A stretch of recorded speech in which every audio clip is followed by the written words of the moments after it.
सर्दी का मौसम है और हर घर में एक ही कहानी है। डॉक्टर साहब, बच्चा बार बार सर्दी खांसी से परेशान रह रहा है, बार बार घुरघुरा रहा है, रात में बहुत रोता है। असली कारण वायरस, वीक इम्यूनिटी और ठंड है।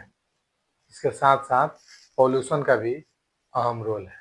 हल्की और सामान्य सर्दी में नाक बहेगा, हल्की सी बुखार रहेगी, हल्की सी खांसी रहेगी। बच्चा खेलेगा, कूदेगा, खाना पीना खाएगा, इसमें घबराने वाली कोई बात नहीं है।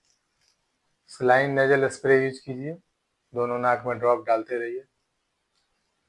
ज़्यादा अगर सर्दी छींक है, खांस रहा है तो एंटी कोल्ड का सिरप दे सकते हैं।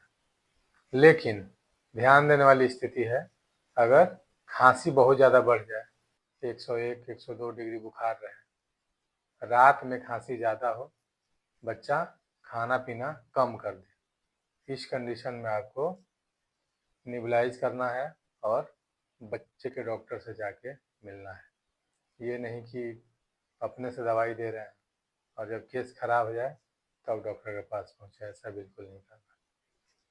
खतरनाक स्थिति कब होता है? सीवियर कंडीशन, जिसमें डॉक्टर से तुरंत मिलना रहता है।